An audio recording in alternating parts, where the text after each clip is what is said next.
Hi everyone, my name is Vladimir Fomenko, and in this video I want to present to you a work on learning to discover and detect objects, where we study the problem of novel category discovery and localization in the wild. First, let us define a task of novel category discovery and localization.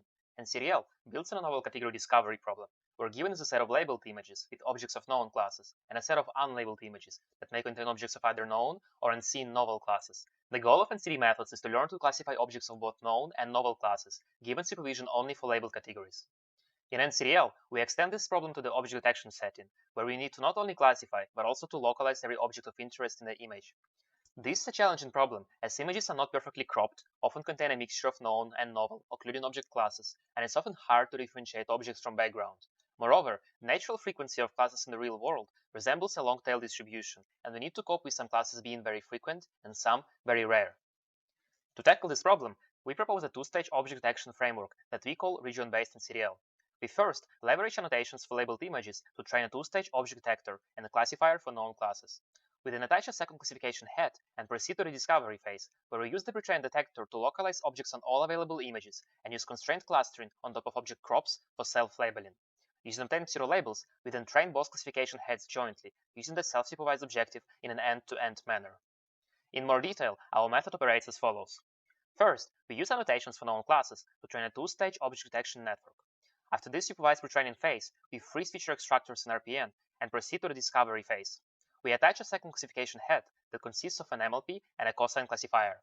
At the discovery phase, we train only classification heads, as otherwise the network performance degrades significantly. To train classification heads jointly, at each training step, we use a batch of unlabeled and labeled images, and extract region proposals for all the images in the batch. We then feed all the proposals through the classification heads and generate pseudo-labels for each region proposal using the Synchron algorithm. Our pseudo-labeling procedure is designed to minimize the cross-entropy loss between predicted probabilities and generated pseudo-labels, while enforcing the marginal distribution of pseudo-labels to follow a long tail prior. To generate good quality pseudo-labels for each mini-batch, a diverse set of samples is needed. We therefore use a memory module to store features of objects from previous batches. Finally, to aid training, we use multiple augmentations of each image and swap the pseudo-labels between them to enforce consistency.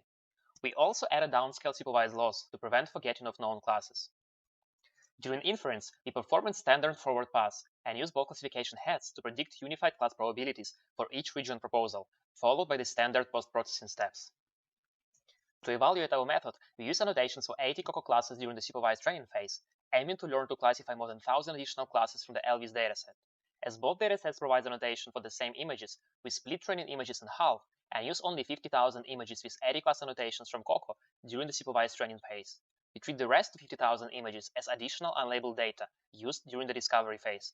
In our manuscript, we provide additional results for LVS to visual genome setup, where we aim to discover more than 2,700 classes using supervision for LVS classes only. During evaluation, we compare with state-of-the-art NCDL method, NCD methods, and K-means baselines. In our benchmarks, our method significantly outperforms all the baselines and reported state-of-the-art results, achieving 4.74 higher MAP than the best prior art. Our method is the only method to reach over 1% MAP in novel classes on LVS, where we reach 5.42 MAP. In this slide, we visualize some of the examples of novel classes discovered by our method. We can see that our method is able to discover novel classes with a wide variety of shapes and appearances, including novel objects that are not present in the training set. When examining clusters of objects discovered, we observe that our algorithm learns to cluster not only novel and known objects, but also noisy object proposals, allowing one to exclude them easier from final predictions. Thank you for your attention. If you have any questions or comments, please feel free to check our manuscript, project website, source code, or reach out to us directly.